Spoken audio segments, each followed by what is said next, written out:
សួស្តីអ្នកទាំងអស់គ្នាថ្ងៃនេះយើងរៀន idiom ប្រចាំថ្ងៃមួយពាក្យជាមួយគ្នាបន្តទៀតហើយ idiom ថ្ងៃនេះគឺ at the 11th hour ដែលជា idiom គេប្រើប្រាស់ជាញឹកញាប់មែនតើអញ្ចឹងថាតើ at 11th hour ហ្នឹងប្រែថាម៉េចខ្លះហើយប្រើនៅពេលណាអូខេតោះយើងចាប់ផ្ដើមចូលមើលទាំងអស់គ្នាអញ្ចឹង at the 11th hour ហ្នឹងឥឡូវយើងមើលឧទាហរណ៍ណា Don't wait until the 11th hour to studyអូខេអញ្ចឹងអស់អ្នកអាច stop វីដេអូមើលសិនហើយសាករៀនបកប្រែថាតើមានន័យថាម៉េចអូខេតោះយើងមើលជាមួយគ្នាតែម្ដងណាអញ្ចឹង at the 11th hour ហ្នឹងគេប្រើពិពណ៌នាអំពីអ្វីមួយដែលកើតឡើងនៅនាទីចុងក្រោយបំផុតឬក៏មុនពេលកំណត់បន្តិចណាថាវិសនឹងយឺតវិសនឹងអីអញ្ចឹងទៅណាអូខេបើសិនជាបកប្រែតាមអត្ថន័យដើមរបស់វានៃពាក្យរបស់វាគឺនៅម៉ោងទី11ណាអានេះន័យតាមពាក្យរបស់វាតែម្ដងប៉ុន្តែន័យពិតរបស់វាគឺបកប្រែថាជិតផុតកំណត់ណាឬក៏នៅនាទីចុងក្រោយឬក៏វិសនឹងអត់តាន់អញ្ចឹងណាអញ្ចឹងភាសាអង់គ្លេសវាចូលចិត្តប្រើណាអ្វីដែលប្រើប្រៀបធៀបអត់សូវប្រើចំទេអញ្ចឹងណាអញ្ចឹងពេលខ្លះយើងបកប្រែទៅយើងអត់ស្ដាប់បានឬក៏បកប្រែអត់តាន់ដោយសារតែយើងអត់ដឹងវាអូខេតោះយើងមើលបន្តទៀតជាមួយគ្នាអញ្ចឹងឥឡូវយើងបកប្រែ Don't wait until the 11th hour to study អញ្ចឹងសូមកុំរងចាំរហូតដល់ណារហូតដល់វិសនឹងផុតកំណត់ឬក៏រហូតដល់ជិតផុតកំណត់រហូតដល់នាទីចុងក្រោយទៅរៀនព្រោះតែគៀកពេកទៅរៀនមិនតាន់អញ្ចឹងណាអូខេ She postponed her trip at the 11th hour due to a family emergency នាងផ្អាកនេះ postpone ផ្អាកនាងផ្អាកដំណើរកំសាន្តរបស់នាងនៅនាទីចុងក្រោយឬក៏នៅម៉ោងជិតដល់ម៉ោងជិតផុតកំណត់ហើយហ្នឹងណា due to ណាដោយសារ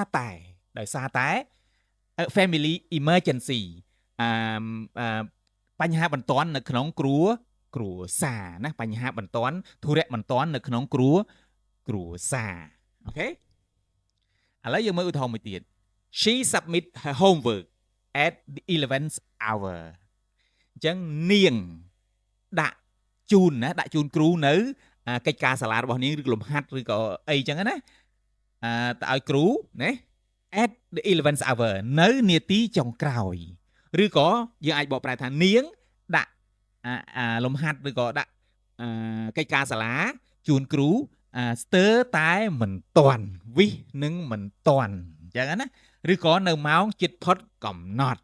ណាយើងអាចបកប្រែមិនក៏បានដែរដែលងាយស្រួលហើយមានន័យសមស្របអូខេឥឡូវយើងមាន phrase ឬក៏ synonym មួយចំនួនដែលមានន័យប្រហែលយើងអាចប្រើបានតែអ្នកនរគ្នាអាសាឃើញអាសាជួបគឺយើងប្រើ at the last minute ក៏បានណាដែលមានន័យស្តៀងឬក៏ស្មើនឹង at the 11th hour ហ្នឹងគឺឬក៏ at the last minute ឬក៏ at the last moment ឬក៏ in the nick of time ណាហើយប៉ុន្តែ in the nick of time ហ្នឹងមានន័យថានៅពេលដែលមានធុរៈធ្ងន់ធ្ងរដែលអាចបង្កគ្រោះថ្នាក់ដល់ជីវិតដល់អីធ្ងន់ធ្ងរអញ្ចឹងគេច្រើនប្រើ at in the nick of time ហើយ under the wire ណានៅលើខ្សែលួសនៅក្រោមខ្សែលួសអីចឹងទៅណាអូខេឬក៏ just before the deadline ឬក៏ just before the deadline មុនពេល deadline ថ្ងៃផុតកំណត់ឬក៏ just before the expiry ណាក៏បានអូខេអញ្ចឹងវាមានន័យដូចគ្នាណាឬក៏មានន័យស្តៀងគ្នាឥឡូវយើងមើលឧទាហរណ៍បន្ថែមទៀត The ambulance arrived in the nick of time to save the patient's life អញ្ចឹងឡានសង្គ្រោះបន្ទាន់មកដល់នៅនាទីចុងក្រោយឬក៏វិសនឹងមិនតាន់ឬក៏នៅម៉ោងជិតផុតកំណត់ស្ទើរតែហួសពេលអីចឹងណា to save a patient's life ដើម្បីជួយសង្គ្រោះជីវិតរបស់អ្នកជំងឺឬក៏អ្នករងគ្រោះអូខេ Don't wait until the last minute to pack your bag ចឹងសូមកុំរងចាំរហូតដល់ណាសូមកុំរងចាំរហូតដល់នាទីចុងក្រោយឬក៏ជិតផុតម៉ោងឬក៏វិសនឹងមិនតាន់ណាដើម្បីក្នុងការរៀបចំខ្លួនឬក៏ក្នុងការរៀបចំអីវ៉ាន់ណាអូខេអញ្ចឹងកុំរងចាំដល់ពេលហ្នឹងមានន័យថារៀបឲ្យហើយឲ្យពីមុនទៅណាបើមិនអញ្ចឹងទេខកខាន ធ្វើឲ្យយឺតខាតពេលខាតវេលាឬក៏ខកខានអីផ្សេងអូខេអរគុណអ្នកទាំងអស់គ្នាខ្ញុំមានតែប៉ុណ្្នឹងទេសម្រាប់ថ្ងៃនេះស្គមតែអ្នកទាំងអស់គ្នាចេះពាក្យថ្មីចេះ clear ថ្មីបន្ថែមទៀតអញ្ចឹងសូមកុំភ្លេចអ្នកទាំងអស់គ្នាដើម្បីឲ្យចងចាំជួយរៀនបង្កើតប្រយោគអឺ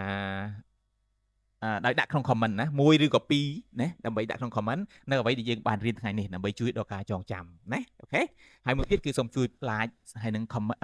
ឬក៏ share ផងបើសិនជាមិនទាន់បាន like បាន share នៅឡើយអរគុណច្រើនអ្នកទាំងអស់គ្នាជម្រាបលាបាយបាយ